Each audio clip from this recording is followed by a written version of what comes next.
ഇടുക്കി ജില്ലയിലെ വണ്ണപ്പുറത്തായിരുന്നു നാടിനെ നടുക്കിയ സംഭവം അരങ്ങേറിയത്. ജോസഫ് എന്നൊരാൾ ജലനിധിയുടെ കളക്ഷൻ എടുക്കുന്നതുമായി ബന്ധപ്പെട്ട് കൃഷ്ണൻ മാന്ത്രികന്റെ വീട്ടിൽ പല ദിവസങ്ങളിലായി കയറിയിറങ്ങിയിട്ടും വീട്ടുകാർ വാതിൽ തുറക്കാത്തതിനെ തുടർന്ന് സംശയം തോന്നിയ സാഹചര്യത്തിലായിരുന്നു നാട്ടുകാരെ കൂട്ടി ഒരു അന്വേഷണം നടത്താൻ തീരുമാനിച്ചത്. വാതിലിൽ തട്ടി നോക്കിയിട്ടും പ്രതികരണമൊന്നും ലഭിക്കാത്ത സാഹചര്യത്തിൽ വീടിന്റെ പുറകുവശത്തേക്ക് ആ സംഘം പോയി. അപ്പോഴാണ് വീടിന്റെ പുറകുവശത്തെ വാതിലിന്റെ താഴെയുള്ള പടിക്കെട്ടിൽ രക്തത്തുള്ളികൾ കണ്ടത്. എന്തോ അസ്വാഭാവികത തോന്നിയ നാട്ടുകാർ അവിടേക്ക് ഒരു തിരച്ചിൽ നടത്തി. അപ്പോഴാണ് പൊട്ടിക്കിടക്കുന്ന ഒരു ഏലസും അലക്ഷ്യമായി വലിച്ചെറിഞ്ഞ നിലയിൽ 2 ചെരുപ്പുകളും കണ്ടത്. വീട്ടുടമസ്ഥനായ കൃഷ്ണൻ യഥാർത്ഥത്തിൽ ഒരു മന്ത്രവാദിയാണ്. അയാൾ പലർക്കും ഏലസ് ജപിച്ചു കൊടുക്കാറുമുണ്ട്. അത്തരത്തിലൊരു ഏലസ് അവിടെ പൊട്ടിക്കിടക്കുന്നത് കണ്ടപ്പോൾ നാട്ടുകാർക്ക് ആകെ സംശയമായി. കൂട്ടത്തിലൊരാൾ ഓടിട്ട മേൽക്കൂരയുടെ വശത്തുകൂടി അകത്തേക്കൊന്ന് നോക്കി. മുറിയിലാകെ തുണികൾ ചിതറിക്കിടക്കുന്ന നിലയിൽ. അപ്പോഴാണ് അയാൾ ഞെട്ടിക്കുന്ന ഒരു കാഴ്ച കണ്ടത്. മുറിക്കുള്ളിൽ രക്തം തളം കെട്ടിക്കിടക്കുന്നു. നാട്ടുകാർ വിവരം കേട്ടതും വാതിൽ തള്ളി തുറന്ന് അകത്ത് കയറി. നാട്ടുകാർ അകത്ത് കയറി നോക്കിയെങ്കിലും കൃഷ്ണനും ഭാര്യയും 2 മക്കളും ആ വീട്ടിലുണ്ടായിരുന്നില്ല. അപ്പോഴാണ് നാട്ടുകാരുടെ ശ്രദ്ധയിൽ ഒരു കാര്യം പതിഞ്ഞത്. അകത്തെ മുറിയിൽ രക്തം തളം കെട്ടിക്കിടക്കുന്നു. വീടിന്റെ മേൽക്കൂരയിലും ഭിത്തിയിലുമടക്കം രക്തം തെറിച്ചതിന്റെ പാടുകൾ. വീടിനുള്ളിൽ ആരെയും കാണാത്ത സാഹചര്യത്തിൽ നാട്ടുകാർ പുറത്തേക്കിറങ്ങി ഒരു തിരച്ചിൽ നടത്തി. നാട്ടുകാരെ കണ്ടപ്പോൾ പുറത്ത് കെട്ടിയിരിക്കുന്ന ആടുകൾ പതിവില്ലാതെ ഒന്ന് ഭയപ്പെടുകയും പരുങ്ങുകയും ചെയ്തു. ഈ സമയത്താണ് നാട്ടുകാരുടെ ശ്രദ്ധയിൽ ഒരു കാര്യം പതിഞ്ഞത്. തട്ടുകളായി തിരിച്ചിരിക്കുന്ന ആ റബ്ബർ തോട്ടത്തിന് സമീപത്തായി വൃത്താകൃതിയിൽ കുറച്ചിടത്ത് മണ്ണിളകിക്കിടക്കുന്നു. അതിനടുത്തായുള്ള റബ്ബറിന്റെ വേര് പൊട്ടി കറയൊലിക്കുന്നുമുണ്ട്. സംശയാസ്പദമായ നിലയിൽ 2 തൂമ്പായും ആ പരിസര പ്രദേശത്ത് നിന്നും കണ്ടെടുത്തു. കാര്യമായി എന്തോ സംഭവിച്ചിട്ടുണ്ടെന്ന് മനസ്സിലാക്കിയ നാട്ടുകാർ ഉടൻ തന്നെ വിവരം പോലീസിനെ അറിയിച്ചു. ഒരു സംഘം പോലീസുകാർ ഉടൻ തന്നെ സംഭവസ്ഥലത്തെത്തി. പതിവില്ലാതെ ആ പ്രദേശത്തേക്ക് പോലീസ് ജീപ്പ് വരുന്നത് കണ്ട് നാട്ടുകാരൊക്കെ അവിടെ കൂടി. ഇതിനോടകം തന്നെ മന്ത്രവാദിയായ കൃഷ്ണനെയും ഭാര്യയെയും 2 മക്കളെയും കാണാനില്ല എന്നുള്ള വാർത്തയും പരന്നു. വീടിനുള്ളിൽ പരിശോധന നടത്തിയ പോലീസുകാരും രക്തം തളം കെട്ടിക്കിടക്കുന്ന കാഴ്ച കണ്ടു. ശേഷം നാട്ടുകാർ പറഞ്ഞതനുസരിച്ച് വീടിന്റെ പിറകുവശത്തേക്കെത്തിയ പോലീസ് സംഘവും വൃത്താകൃതിയിലുള്ള ആ കുഴി കണ്ടു. കൂടി നിന്നവരിൽ ചിലരെ വിളിച്ച് അവിടെ കണ്ട തൂമ്പ ഉപയോഗിച്ച് കുഴിയിലെ മണ്ണ് മാറ്റാൻ പോലീസ് ആവശ്യപ്പെട്ടു. ഏകദേശം 1 അടിയോളം മണ്ണ് മാറ്റിയ നാട്ടുകാർ ഭയന്ന് നിലവിളിക്കുന്ന കാഴ്ചയാണ് പിന്നീട് കണ്ടത്. മണ്ണിനടിയിൽ ആരുടെയോ 2 കാലുകൾ കാണുന്നു എന്നായിരുന്നു അവർ നിലവിളിച്ചുകൊണ്ട് പറഞ്ഞത്. മണ്ണ് പൂർണ്ണമായും മാറ്റി ആ മൃതദേഹം പുറത്തെടുത്ത് കിടത്തിയപ്പോൾ അവിടെ ചിലർ നിലവിളിക്കാൻ തുടങ്ങി. ആ വീട്ടിലെ ഇളയ മകൻ അർജുനായിരുന്നു അത്. ഈ സമയത്താണ് മണ്ണ് മാറ്റിക്കൊണ്ടിരുന്ന നാട്ടുകാരുടെ ശ്രദ്ധയിൽ ഒരു കാര്യം പതിഞ്ഞത്. കുഴിയിൽ മറ്റ് 2 കാലുകൾ കൂടി കാണുന്നു. ആ മൃതദേഹം കൂടി പുറത്തെടുത്തപ്പോൾ അത് കൃഷ്ണന്റെ മകളായിരുന്നു. മന്ത്രവാദിയായി കൃഷ്ണൻ മക്കളെ 2 പേരെയും കൊലപ്പെടുത്തി കുഴിച്ചു മൂടിയെന്ന് തന്നെ കൂടി നിന്നവർ കരുതി. മക്കളെ കൊലപ്പെടുത്തിയ സ്ഥിതിക്ക് ഭാര്യയെയും കൊലപ്പെടുത്തി കാണും. നാട്ടുകാരുടെ പ്രതീക്ഷ തെറ്റിയില്ല. അടുത്തതായി പുറത്തേക്കെടുത്തത് കൃഷ്ണന്റെ ഭാര്യയുടെ മൃതദേഹമായിരുന്നു. അമാനുഷിക ശക്തി നേടുന്നതിനായി ദുർമന്ത്രവാദിയായ കൃഷ്ണൻ ഭാര്യയും മക്കളെയും കൊന്ന് കുഴിച്ചു മൂടിയെന്ന് നാട്ടുകാർ പരസ്പരം പറഞ്ഞുകൊണ്ടിരിക്കെയാണ് കുഴിയിൽ നിന്ന് മറ്റൊരു മൃതദേഹം കൂടി പുറത്തേക്കിട്ടത്. അത് സാക്ഷാൽ മന്ത്രവാദി കൃഷ്ണന്റേതായിരുന്നു. നാട്ടുകാരും പോലീസും ഒരുപോലെ അമ്പരന്നു. ഒരു വീട്ടിലെ 4 പേരെ കൊലപ്പെടുത്തി അവരെ കുഴികുത്തി മൂടിയിരിക്കുന്നു. പോലീസിന്റെ നിർദ്ദേശപ്രകാരം ഡോഗ് സ്ക്വാഡും ഫോറൻസിക് സംഘവും സ്ഥലത്തെത്തി പരിശോധന ആരംഭിച്ചു. ഇൻക്വസ്റ്റ് നടപടികൾ പുരോഗമിക്കുന്ന സാഹചര്യത്തിലാണ് ആ പ്രദേശത്തു നിന്നും രക്തം പുരണ്ട നിലയിൽ 2 കത്തികൾ കൂടി പോലീസ് കണ്ടെടുത്തത്. ഡോഗ് സ്ക്വാഡും പോലീസും ചേർന്ന് വിശദമായൊരു തിരച്ചിൽ തന്നെ ആ പ്രദേശത്ത് നടത്തി. ഈ സമയത്താണ് തടികൊണ്ടുള്ള പിടിയുള്ള ഒരു ചുറ്റിക കൂടി ആ പരിസരത്ത് നിന്ന് ലഭിക്കുന്നത്. ചുറ്റികയിലും രക്തത്തിന്റെ പാടുകൾ ഉണ്ടായിരുന്നു. ചുറ്റികയും കത്തിയുമൊക്കെ ഉപയോഗിച്ച് അതിക്രൂരമായി കൃഷ്ണനെയും കുടുംബത്തെയും കൊല നടത്തിയിരിക്കുകയാണെന്ന് ഒറ്റ നോട്ടത്തിൽ തന്നെ പോലീസിന് വ്യക്തമായി. മൃതദേഹം പരിശോധന നടത്തിയ ഫോറൻസിക് സംഘം ആകെ അമ്പരന്നു. എല്ലാ മൃതദേഹങ്ങളും അതിക്രൂരമായി വെട്ടിമുറിച്ച നിലയിലായിരുന്നു. മൃതദേഹത്തിൽ മണം പിടിച്ച പോലീസ് നായയ്ക്ക് അധിക ദൂരം മുൻപോട്ട് പോകാൻ കഴിഞ്ഞില്ല. കാരണം സംഭവം നടക്കുന്ന കാലയളവിൽ നന്നായി മഴ പെയ്തിരുന്നു. അതുകൊണ്ട് തന്നെ പോലീസ് നായയ്ക്ക് മണം പിടിക്കാൻ കഴിഞ്ഞില്ലെന്ന് തന്നെ പറയാം.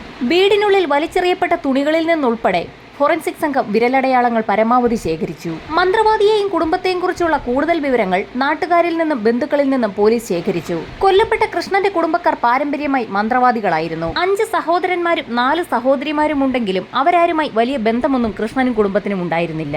അപരിചിതരായ പലരും മന്ത്രവാദങ്ങൾ നടത്തുന്നതിനും പൂജിച്ച ഏലസുകൾ വാങ്ങുന്നതിനുമായി കാറുകളിലും ബൈക്കുകളിലുമൊക്കെ കൃഷ്ണന്റെ വീട്ടിലേക്ക് വരുന്നത് പതിവായിരുന്നു.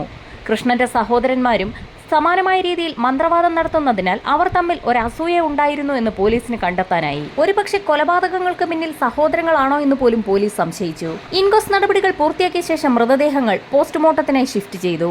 തൊടുപുഴ ഡിവൈഎസ്പിയുടെ നേതൃത്വത്തിൽ ഒരു പോലീസ് സംഘത്തെ തന്നെ അന്വേഷണത്തിനായി നിയോഗിച്ചു.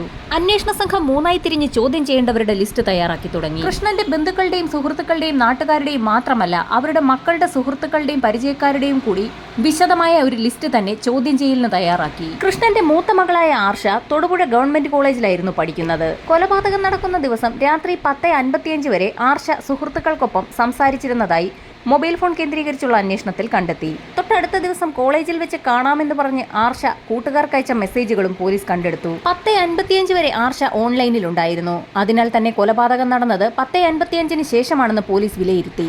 നാട്ടുകാരെയും ബന്ധുക്കളെയും ചോദ്യം ചെയ്തതിൽ നിന്നും ചില നിർണായക വിവരങ്ങൾ പോലീസിന് ലഭിച്ചു.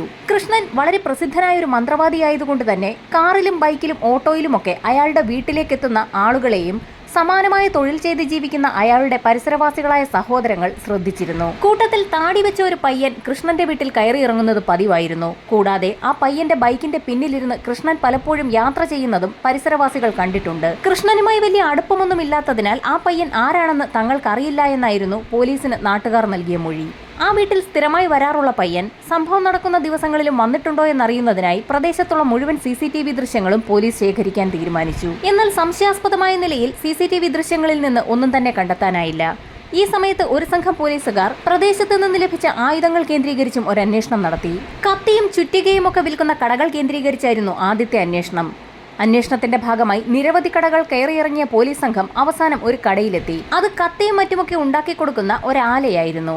കൃഷ്ണൻ പറഞ്ഞതനുസരിച്ച് ആ ആലയിൽ നിർമ്മിച്ച കത്തിയായിരുന്നു പോലീസിന് കൃഷ്ണന്റെ വീട്ടുപരിസരത്ത് നിന്ന് ലഭിച്ചത്. ഇതിൽ നിന്നും മന്ത്രവാദിയായ കൃഷ്ണന്റെ വീട്ടിൽ ഉപയോഗിച്ചുകൊണ്ടിരുന്ന ആയുധങ്ങൾ തന്നെ ഉപയോഗിച്ചാണ് കൊലപാതകം നടത്തിയതെന്ന് പോലീസിന് വ്യക്തമായി. ഇതേ സമയം തന്നെ കൃഷ്ണന്റെയും ഭാര്യയുടെയും മക്കളുടെയും കഴിഞ്ഞ 6 മാസത്തിലെ കോൾ ഡേറ്റ വിവരങ്ങളെക്കുറിച്ച് സൈബർ സെല്ലും അന്വേഷണം ആരംഭിച്ചു. ഈ സമയത്താണ് നിർണായകമായ പോസ്റ്റ്മോർട്ടം റിപ്പോർട്ട് പുറത്തുവരുന്നത്. അതിലെ വിവരങ്ങളാകട്ടെ പോലീസിനെ പോലും അമ്പരപ്പിക്കുന്നതായിരുന്നു. മരണപ്പെട്ട കൃഷ്ണന്റെയും മകൻ അർജുന്റെയും മൂക്കിനുള്ളിൽ നിന്ന് മണ്ണ് കണ്ടെത്തിയിട്ടുണ്ട്. ഇതിൽ നിന്നും അവരെ രണ്ടുപേരെയും കുഴിയിലിട്ട് മൂടുന്ന സമയത്ത് അവർക്ക് ജീവൻ ഉണ്ടായിരുന്നു എന്ന് പോലീസിന് വ്യക്തമായി. ജീവനോടെ കുഴിയിലേക്കിട്ട് മൂടപ്പെട്ട സമയത്ത് രക്ഷപ്പെടുന്നതിനായി അവർ ആഞ്ഞ് ശ്വാസം വലിച്ച സമയത്ത് മൂക്കിനുള്ളിലൂടെ ശ്വാസകോശത്തിലേക്ക് മണ്ണ് കയറിയതാണ്. ഇതോടൊപ്പം തന്നെ മറ്റൊരു ഞെട്ടിക്കുന്ന വിവരം കൂടി പോസ്റ്റ്മോർട്ടം റിപ്പോർട്ടിലുണ്ടായിരുന്നു. കൃഷ്ണന്റെ ഭാര്യ സുശീലയും മകൾ ആർഷയും മരണപ്പെട്ടതിന് ശേഷം പീഡനത്തിന് ഇരയായിട്ടുണ്ട്. സുശീലയുടെയും ആർഷയുടെയും ശരീരത്തിലുണ്ടായിരുന്ന സ്വർണ്ണാഭരണങ്ങൾ കളവ് പോയിട്ടുണ്ട്. കൃഷ്ണൻ വളരെ തിരക്കുള്ള മന്ത്രവാദിയായതിനാൽ വീടിനുള്ളിൽ സ്വർണ്ണാഭരണമോ പണമോ ഒക്കെ ഉണ്ടാവേണ്ടതാണ്. എന്നാൽ പോലീസ് തിരച്ചിലിൽ വീടിനുള്ളിൽ നിന്നും സ്വർണമോ പണമോ ഒന്നും കണ്ടെത്താനായില്ല. ഒന്നുകിൽ മോഷണ ശ്രമത്തിനിടയിലുണ്ടായ കൊലപാതകങ്ങൾ, അതല്ല എങ്കിൽ കരുതിക്കുട്ടി നടത്തിയ കൊലപാതകത്തിനൊടുവിൽ പ്രതികൾ മോഷണം കൂടി നടത്തിയതാവും. പോലീസിനാകെ സംശയമായി. കൊലപാതകം നടന്ന വീട്ടിൽ നിന്നും 20ഓളം വിരലടയാളങ്ങളായിരുന്നു പോലീസിന് ലഭിച്ചത്. അപരിചിതർ പതിവായി വരുന്ന വീടായതിനാൽ 20ലധികം വിരലടയാളങ്ങൾ അസ്വാഭാവികമല്ല. അന്വേഷണ സംഘത്തിന് പ്രതിയിലേക്ക് എത്താൻ കഴിയാത്ത സാഹചര്യത്തിൽ കൊല്ലപ്പെട്ട കൃഷ്ണന്റെയും കുടുംബത്തിന്റെയും കഴിഞ്ഞ 6 മാസത്തെ കോൾ ഡേറ്റ വിവരങ്ങളായിരുന്നു സൈബർ സെല്ലിന്റെ ഭാഗത്തു നിന്നും കളക്ട് ചെയ്തത്. എന്നാൽ പ്രതികളിലേക്ക് എത്താൻ കഴിയാത്ത സാഹചര്യത്തിൽ ഡിവൈഎസ്പിയുടെ നിർദ്ദേശപ്രകാരം അതിനും 6 മാസം മുൻപുള്ള കോൾ ഡേറ്റ വിവരങ്ങൾ കൂടി ശേഖരിക്കാൻ സൈബർ സെല്ലിന് നിർദ്ദേശം നൽകി. ആ ഡേറ്റകൾ പരിശോധിച്ചുകൊണ്ടിരുന്ന സൈബർ സെൽ വിദഗ്ധർ ഒരു കാര്യം നോട്ട് ചെയ്തു. കഴിഞ്ഞ 6 മാസത്തിന് മുൻപുള്ള ഫോൺ രേഖകളിൽ നിന്നും കൃഷ്ണന്റെ മൊബൈലിലേക്ക് സ്ഥിരമായി ഒരാൾ വിളിക്കുന്നതായി കണ്ടെത്തി. എന്നാൽ കഴിഞ്ഞ 6 മാസമായി അയാൾ വിളിച്ചിട്ടുമുണ്ടായിരുന്നില്ല. മന്ത്രവാദികളെ സ്ഥിരമായി വിളിക്കുന്ന ആളുകൾ അവരുടെ ആവശ്യം പൂർത്തിയായ ശേഷം പിന്നീട് വിളിക്കാതിരിക്കാനും സാധ്യതയുണ്ട്. എങ്കിലും ആ നമ്പർ ഒന്ന് നോട്ട് ചെയ്തു വെക്കാൻ പോലീസ് തീരുമാനിച്ചു. സംശയം തോന്നി രേഖപ്പെടുത്തിയ ആ നമ്പറിന്റെ മുഴുവൻ ഡീറ്റെയിൽസും പോലീസ് കളക്ട് ചെയ്തു. അതൊരു അനീഷിന്റെ നമ്പർ ആയിരുന്നു. ആ നമ്പറിലേക്ക് പോലീസ് കോൺടാക്ട് ചെയ്യാൻ ശ്രമിച്ചപ്പോൾ അത് നോട്ട് റീച്ചബിൾ ആയിരുന്നു. ഈ സമയത്താണ് പോസ്റ്റ്മോർട്ടം നടപടികൾ പൂർത്തിയാക്കിയ കൃഷ്ണന്റെയും കുടുംബത്തിന്റെയും മൃതദേഹങ്ങൾ മരണാനന്തര ചടങ്ങുകൾക്കായി ബന്ധുക്കൾക്ക് വിട്ടു നൽകിയത്. മരണവാർത്തയറിഞ്ഞ് പരിചയക്കാരും ബന്ധുക്കളുമായി നിരവധി ആളുകൾ ആ പ്രദേശത്തേക്ക് എത്തിയെങ്കിലും ഒരാൾ മാത്രം വരാത്തത് നാട്ടുകാരിൽ ചിലർക്ക് സംശയമുണ്ടാക്കി. കൃഷ്ണനെ സ്ഥിരമായി ബൈക്കിൽ കൊണ്ടു നടക്കാറുള്ള ആ ചെറുപ്പക്കാരനായിരുന്നു അത്. ആ വിവരം അവരുടൻ തന്നെ പോലീസിനെ അറിയിക്കുകയും ചെയ്തു. മന്ത്രവാദിയായി കൃഷ്ണനുമായി ഇത്രയൊക്കെ അടുപ്പമുണ്ടായിട്ടും മരണവാർത്ത അറിഞ്ഞ ചെറുപ്പക്കാരൻ എന്തുകൊണ്ടാകും വരാതിരുന്നതെന്നായിരുന്നു അവരുടെയൊക്കെ സംശയം. പോലീസിന്റെ മുൻപിൽ ഇപ്പോൾ സംശയമുള്ള 2 വ്യക്തികളാണുള്ളത്. ഒന്ന്, കൃഷ്ണനെ സ്ഥിരമായി ബൈക്കിൽ കൊണ്ടു നടക്കാറുള്ള ആ ചെറുപ്പക്കാരൻ. രണ്ടാമത്, 6 മാസങ്ങൾക്ക് മുൻപ് കൃഷ്ണനെ സ്ഥിരമായി ഫോണിൽ വിളിച്ചുകൊണ്ടിരുന്ന അനീഷ് എന്ന വ്യക്തി. അനീഷിന്റെ ഫോണിൽ വിളിച്ചിട്ട് കിട്ടാതായതോടുകൂടി സൈബർ സെല്ലിന്റെ സഹായത്തോടുകൂടി അനീഷിന്റെ കോൾ ഡേറ്റ മുഴുവൻ പരിശോധിക്കാൻ പോലീസ് തീരുമാനിച്ചു. കോൾ ഡേറ്റ പരിശോധിച്ചതിൽ നിന്നും അനീഷിനെ ലിബീഷ് എന്നൊരാൾ സ്ഥിരമായി വിളിക്കാറുണ്ടെന്ന് പോലീസ് കണ്ടെത്തി. സംഭവം നടക്കുന്ന ദിവസം അനീഷും ലിബീഷും ആ പ്രദേശത്തുണ്ടായിരുന്നോ എന്ന് മനസ്സിലാക്കുന്നതിനായി കൃഷ്ണന്റെ വീടിരിക്കുന്ന ഭാഗത്തുള്ള എല്ലാ മൊബൈൽ ടവർ ലൊക്കേഷനിലെയും ഡേറ്റ പരിശോധിക്കാൻ പോലീസ് തീരുമാനിച്ചു. എന്നാൽ ആ മൊബൈൽ ടവറുകളുടെ റേഞ്ചിനുള്ളിൽ ഒന്നും തന്നെ സംഭവ ദിവസം അനീഷിന്റെയോ ലിബീഷിന്റെയോ ഫോൺ കോളുകൾ വന്നിട്ടില്ല. എങ്കിൽ പോലും കൃഷ്ണനുമായി വളരെ അടുത്ത് പരിചയമുണ്ടായിരുന്ന അവരെ ചോദ്യം ചെയ്തു കഴിഞ്ഞാൽ കൊലപാതകികളുമായി ബന്ധമുള്ള എന്തെങ്കിലും ഒരു ലിങ്ക് കിട്ടാൻ സാധ്യതയുണ്ടെന്ന് മനസ്സിലാക്കിയ പോലീസ് സംഘം ആദ്യം ലിബീഷിനെ തന്നെ കണ്ടെത്തി. തൊടുപുഴക്കാരനായ ലിബീഷിന്റെ വീട്ടിലെത്തി അയാളെ ചോദ്യം ചെയ്തപ്പോൾ പോലീസ് പോലും ഞെട്ടിപ്പോകുന്ന പല കാര്യങ്ങളും അയാൾ പറഞ്ഞു തുടങ്ങി. ലിബീഷ് പറഞ്ഞ വിവരങ്ങളുടെ അടിസ്ഥാനത്തിൽ അനീഷ് ഇപ്പോൾ അടിമാലിയിലാണുള്ളത്. പോലീസ് സംഘം അടിമാലിയിലെത്തി അവിടെയൊക്കെ അന്വേഷിച്ചെങ്കിലും അനീഷിനെ കണ്ടെത്താനായില്ല. ഇതേസമയം തന്നെ ലിബേഷിന്റെ കോൾ രേഖകൾ പരിശോധിച്ച് അവന്റെ സുഹൃത്തുക്കളെയൊക്കെ തന്നെ കോൺടാക്ട് ചെയ്യാൻ പോലീസ് തീരുമാനിച്ചു. സുഹൃത്തുക്കളെ കോൺടാക്ട് ചെയ്തതിലൂടെ അനീഷ് നേര്യമംഗലത്തുണ്ടെന്നുള്ളൊരു വിവരം പോലീസിന് ലഭിച്ചു. തിരച്ചിലുകൾക്കൊടുവിൽ നേര്യമംഗലത്ത് നിന്നും അനീഷിനെ പോലീസ് സംഘം കസ്റ്റഡിയിലെടുത്തു. ലിബേഷ് പറഞ്ഞ കഥയുടെ അടിസ്ഥാനത്തിലാണ് അനീഷിനെ പോലീസ് സംഘം കണ്ടെത്തിയതും കസ്റ്റഡിയിലെടുത്തതും. അനീഷിനെ കസ്റ്റഡിയിലെടുത്തതിനൊപ്പം തന്നെ ലിബേഷിനെയും പോലീസ് കുടുക്കി. ലിബേഷ് നേരത്തെ തന്നെ പോലീസിനോട് പല കഥകളും പറഞ്ഞിരുന്നു. ഇനി അതൊക്കെ ശരിയാണോ എന്നുള്ള കാര്യം കൂടി അനീഷ് ഉറപ്പിക്കേണ്ട ഒരു താമസം മാത്രമേ ഉണ്ടായിരുന്നുള്ളൂ. പോലീസിന്റെ കർക്കശമായ ചോദ്യം ചെയ്യലിനൊടുവിൽ അനീഷ് പല കാര്യങ്ങളും പറഞ്ഞു തുടങ്ങി. കൃഷ്ണൻ അതീവ ശക്തിശാലിയായ ഒരു മന്ത്രവാദിയാണെന്ന് പറഞ്ഞു കേട്ടതിനെ തുടർന്നാണ് അനീഷ് അയാളുടെ ശിഷ്യനായി അവിടെ കൂടുന്നത്. അയൽക്കാരും ബന്ധുക്കളും പോലും അറിയാതെ 3.5 കൊല്ലത്തോളം കൃഷ്ണൻ അനീഷിനെ ആ വീട്ടിൽ താമസിപ്പിക്കുകയും ചെയ്തിട്ടുണ്ട്. 3.5 വർഷത്തോളം കൃഷ്ണന്റെ വീട്ടിൽ താമസിച്ച് അയാളിൽ നിന്ന് മന്ത്രവാദങ്ങൾ പഠിക്കുകയായിരുന്നു അനീഷ്. കൃഷ്ണന് അമാനുഷികമായ ശക്തിയുണ്ടെന്നായിരുന്നു അനീഷ് വിശ്വസിച്ചിരുന്നത്. മന്ത്രവാദങ്ങൾ പഠിച്ചെടുത്താൽ തനിക്കും അതുപോലെയൊക്കെ ചെയ്യാൻ കഴിയുമെന്നായിരുന്നു അനീഷിന്റെ വിശ്വാസം. അങ്ങനെ 3.5 കൊല്ലത്തോളം മന്ത്രവാദം പഠിച്ച ശേഷം അത് പ്രാവർത്തികമാക്കാൻ അനീഷ് തീരുമാനിച്ചെടുത്തു വെച്ചാണ് കഥ ആരംഭിക്കുന്നത്. ഈ സമയത്താണ് ചില പ്രശ്നങ്ങളൊക്കെയുള്ള ആളുകൾ മന്ത്രവാദത്തിലൂടെ അവ സുഖപ്പെടുത്തി തരണമെന്നാവശ്യപ്പെട്ടുകൊണ്ട് അനീഷിനെ സമീപിക്കുന്നത്. കൃഷ്ണൻ ഒരുക്കുന്നത് പോലെ മന്ത്രവാദ കളങ്ങളൊക്കെ ഒരുക്കി അനീഷ് വിശദമായ പൂജകൾ തന്നെ നടത്തി. എങ്കിലും ഫലപ്രാപ്തി ഉണ്ടായില്ല. ആദ്യമായിട്ടായതുകൊണ്ടാവും ശരിയാകാത്തതെന്നാണ് അനീഷ് വിചാരിച്ചത്. പലരെയും കണ്ടെത്തി മന്ത്രവാദം നടത്തിയെങ്കിലും അനീഷ് വിചാരിക്കുന്ന പോലെയൊന്നും ഫലം കിട്ടിയില്ല. അനീഷിന് ആകെ സംശയമായി. ഒരുപക്ഷെ എല്ലാ മാന്ത്രിക വിദ്യകളും കൃഷ്ണൻ തന്നെ പഠിപ്പിച്ചിട്ടില്ലായിരിക്കുമെന്ന് അവൻ കരുതി. അതോ ഇനി തന്റെ മാന്ത്രിക ശക്തി നഷ്ടപ്പെട്ടതായിരിക്കുമോ എന്ന് പോലും അവൻ സംശയിച്ചു. 3.5 വർഷത്തോളം കൃഷ്ണനൊപ്പം നിന്ന് പല മാന്ത്രികതയും താൻ നേരിൽ കാണുകയും ചെയ്യുകയും ചെയ്തിട്ടുണ്ട്. എല്ലാ വിദ്യയും അറിയാവുന്ന തന്റെ ശക്തി ഒരുപക്ഷെ കൃഷ്ണൻ ആവാഹിച്ചെടുത്തതായിരിക്കുമോ എന്ന് പോലും അവൻ വിചാരിച്ചു. കൃഷ്ണന് 300 മാന്ത്രിക ഗുരുക്കന്മാരുടെ ശക്തിയുണ്ടെന്ന് ഒരിക്കൽ അയാൾ അനീഷിനോട് പറഞ്ഞിട്ടുണ്ട്. ആ ചിന്ത അനീഷിന്റെ മനസ്സിൽ പതിഞ്ഞു കിടന്നു. 300 മാന്ത്രിക ഗുരുക്കന്മാരുടെ ശക്തിയുള്ള കൃഷ്ണന്റെ ശക്തി ആവാഹിച്ചെടുക്കാൻ പറ്റിയാൽ തനിക്ക് കൃഷ്ണനേക്കാളും വലിയ മന്ത്രവാദിയാകാൻ കഴിയുമെന്ന് അനീഷ് ഉറച്ചു വിശ്വസിച്ചു. അങ്ങനെ മന്ത്രവാദിയായ കൃഷ്ണനെ ഇല്ലാതാക്കി അയാളുടെ ശക്തി ആവാഹിച്ചെടുക്കാൻ അനീഷ് തീരുമാനിച്ചു. കൃഷ്ണനുമായി അനീഷിനുള്ള പരിചയം നാട്ടുകാർക്കൊക്കെ അറിയാമായിരുന്നു. അതുകൊണ്ട് തന്നെ കൃഷ്ണൻ എന്തെങ്കിലും സംഭവിച്ചാൽ സ്വാഭാവികമായും സംശയം അനീഷിലേക്ക് നീളും. ആ സംശയം ഒഴിവാക്കാനായി കൃഷ്ണനുമായി മനഃപൂർവ്വം വഴക്കുണ്ടാക്കി അനീഷ് പിരിഞ്ഞു. കോൾ ഡേറ്റകൾ വെച്ച് തന്നെ പോലീസ് പിടികൂടാൻ സാധ്യതയുള്ളതിനാൽ കൊലപാതകം നടക്കുന്നതിന് മുൻപുള്ള 6 മാസക്കാലം അനീഷ് കൃഷ്ണനെ വിളിച്ചതുമില്ല. അനീഷ് ഈ വിവരങ്ങളും തന്റെ പ്ലാനുമൊക്കെ സുഹൃത്തായ ലിബേഷിനോടും പറഞ്ഞിരുന്നു. ആദ്യമൊക്കെ ലിബേഷ് അനീഷിനെ എതിർത്തിരുന്നെങ്കിലും പോകെ പോകെ ലിബേഷും അനീഷിനൊപ്പം കൂടി. നിരവധി ആളുകളാണ് ദിവസവും കൃഷ്ണന്റെ വീട്ടിലേക്ക് മന്ത്രവാദത്തിനായി എത്തുന്നത്. അങ്ങനെ എത്തുന്നവരൊക്കെ ധാരാളം പണവും അയാൾക്ക് നൽകാറുണ്ട്.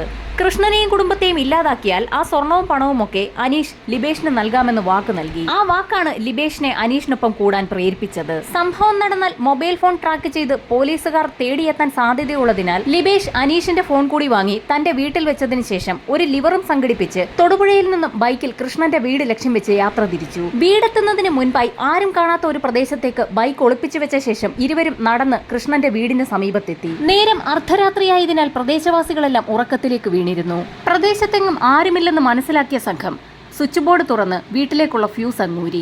ശേഷം അടുക്കള ഭാഗത്തെത്തി ചായ്പിലുണ്ടായിരുന്ന ആടുകളെ ആഞ്ഞടിക്കാൻ തുടങ്ങി. ആടുകൾ ഉറക്കെ കരയാൻ തുടങ്ങിയതോടുകൂടി അവറ്റകളെ പിടിക്കാനായി കുറുക്കനോ മറ്റോ വന്നതാകുമെന്ന് കരുതി കൃഷ്ണൻ അടുക്കള ഭാഗത്തേക്ക് എത്തി. ലൈറ്റ് ഇട്ട് നോക്കിയെങ്കിലും കത്താതിരുന്നതിനാൽ കരണ്ടില്ലെന്നാണ് കൃഷ്ണൻ കരുതിയത്. അടുക്കളവാതിൽ തുറന്ന് തല വെളിയിലേക്കിട്ട കൃഷ്ണൻ സൈഡിൽ ചാരി നിന്ന ലിബേഷിനെ കണ്ടു. ആരാ എന്ന് ചോദിക്കാൻ കൃഷ്ണൻ വാ തുറന്നതും മറുവശത്ത് നിന്നിരുന്ന അനീഷ് കൃഷ്ണന്റെ തലയിലേക്ക് ആഞ്ഞടിച്ചു. വാതിലിന് ഇരുവശത്ത് നിന്ന അനീഷും ലിബേഷും കൂടി കൃഷ്ണനെ അടിച്ചു വീഴ്ത്തി. കൃഷ്ണന്റെ നിലവിളി കേട്ടുകൊണ്ട് അവിടേക്ക് ഓടിയെത്തിയ അയാളുടെ ഭാര്യ എന്താണ് സംഭവിക്കുന്നതെന്ന് മനസ്സിലാകാതെ പുറത്തേക്കിറങ്ങി. തറയിൽ വീണ് കിടക്കുന്ന കൃഷ്ണനെ പിടിച്ച് എഴുന്നേൽപ്പിക്കാൻ ശ്രമിച്ചതും ഇരുട്ടിൽ പതുങ്ങി നിന്ന ലിബേഷും അനീഷും കൂടി ആ സ്ത്രീയെ തലക്കടിച്ചു വീഴ്ത്തി. അകത്തെ മുറിയിൽ ഉറങ്ങിക്കിടക്കുകയായിരുന്ന ആർഷ ശബ്ദം കേട്ടുകൊണ്ട് ആ ഭാഗത്തേക്കെത്തി. അങ്ങനെ ലിബേഷിനെ കണ്ട ആർഷ അടുക്കളയിൽ നിന്നും വലിയൊരു പാത്രമെടുത്ത് ലിബേഷിന്റെ തലയിൽ ആഞ്ഞടിച്ചു. പെട്ടെന്നുള്ള അടിയേറ്റ് ലിബേഷ് ഒന്ന് പതറി. അപകടം മണത്ത ആർഷ അവിടെ നിന്നും ഓടി രക്ഷപ്പെടാൻ ശ്രമിച്ചപ്പോൾ പിന്നാലെ പാഞ്ഞെത്തിയ അനീഷ് ആർഷയെ പിടികൂടുകയും വാ പൊത്തിപ്പിടിക്കുകയും ചെയ്തു. മരണവിപ്രാളത്തിലായിരുന്ന ആർഷ അനീഷിന്റെ കയ്യിൽ ആഴത്തിൽ കടിച്ച് പരിക്കേൽപ്പിച്ചു. ഈ സമയത്ത് ലിബേഷ് ആർഷയെ അടിച്ചു വീഴ്ത്തി. ഈ കാഴ്ചകളൊക്കെ കണ്ടുകൊണ്ട് ഭയന്ന് വിറച്ചുകൊണ്ട് അവിടേക്ക് വന്ന അർജുനെയും അവർ അടിച്ചു വീഴ്ത്തി. ആർഷയ്ക്കും അർജുനും അനക്കമില്ലെന്ന് മനസ്സിലാക്കിയ സംഘം പുറത്തേക്കിറങ്ങി മുറ്റത്ത് കിടക്കുകയായിരുന്ന കൃഷ്ണനെയും ഭാര്യയെയും വലിച്ചിഴച്ച് അകത്തു കൊണ്ടുവന്ന് കിടത്തി. ശേഷം ഇരുവരും വാതിലടച്ച് പുറത്തിറങ്ങി അവരുടെ ബൈക്കിരിക്കുന്ന പ്രദേശം ലക്ഷ്യമാക്കി നടന്നു. ആരും അറിയാതെ കുറച്ചു ദൂരം ബൈക്ക് ഉരുട്ടി പിന്നീട് അതിൽ കയറി അവിടെ നിന്നും സ്ഥലം വിട്ടു. പോകുന്ന വഴി അനീഷ് പറഞ്ഞത് പ്രകാരം അനീഷിന്റെ ഒരു സുഹൃത്തിന്റെ വീടിന് മുൻപിൽ അവനെ ഇറക്കുകയും തുടർന്ന് ലിബേഷ് തൊടുപുഴയിലേക്ക് പോവുകയും ചെയ്തു. പിറ്റേ ദിവസം രാത്രിയിലും ഇരുവരും ആരും അറിയാതെ കൃഷ്ണന്റെ വീട്ടിലെത്തി. പുറകുവശത്തെ വാതിൽ തുറന്ന് അകത്തു കയറിയ സംഘം ഓരോ മൃതദേഹമായി പരിശോധിച്ചു തുടങ്ങി. ആ സമയത്താണ് അർജുന് ജീവനുണ്ടെന്ന് അവർക്ക് മനസ്സിലായത്. അത് മനസ്സിലാക്കിയതും അടുക്കളയിൽ നിന്നൊരു കത്തിയെടുത്ത് അർജുന്റെ തലയിൽ ആഞ്ഞുവിട്ടി. ആർഷയുടെയും സുശീലയുടെയും ആഭരണങ്ങൾ ഊരിയെടുത്ത സംഘം അവരുടെ മൃതദേഹങ്ങളെ പോലും വെറുതെ വിടാതെ ദുരുപയോഗം ചെയ്തു. മുറികളിലെ അലമാരകളിൽ സൂക്ഷിച്ചിരുന്ന പണവും സ്വർണവുമൊക്കെ ഇതിനോടകം തന്നെ സംഘം കൈക്കലാക്കി കഴിഞ്ഞിരുന്നു. വിലപിടിപ്പുള്ള സാധനങ്ങളെല്ലാം കൈക്കലാക്കിയ ഇരുവരും പുറത്തിറങ്ങി റബ്ബർ തോട്ടത്തിനോട് ചേർന്ന് ഒരു കുഴിയെടുത്തു. മന്ത്രവാദിയായ കൃഷ്ണനെ തന്നെ ആദ്യം കുഴിയിലേക്ക് കൊണ്ടിട്ടു. ഈ സമയത്താണ് അയാൾക്ക് അനക്കമുണ്ടെന്ന് അവർക്ക് മനസ്സിലായത്. അത് മനസ്സിലാക്കിയ സംഘം മൺവെട്ടിയുടെ കൈകൊണ്ട് കൃഷ്ണന്റെ തലയിലേക്ക് വീണ്ടും ആഞ്ഞടിച്ചു. അയാളുടെ മരണം ഉറപ്പാക്കി. സുശീലയുടെയും ആർഷയുടെയും അർജുന്റെയും മൃതദേഹങ്ങൾ അതേ കുഴിയിലേക്ക് തന്നെ ഇട്ടു. ആ സമയത്താണ് അർജുൻ അനങ്ങുന്നതായി അവർക്ക് മനസ്സിലായത്.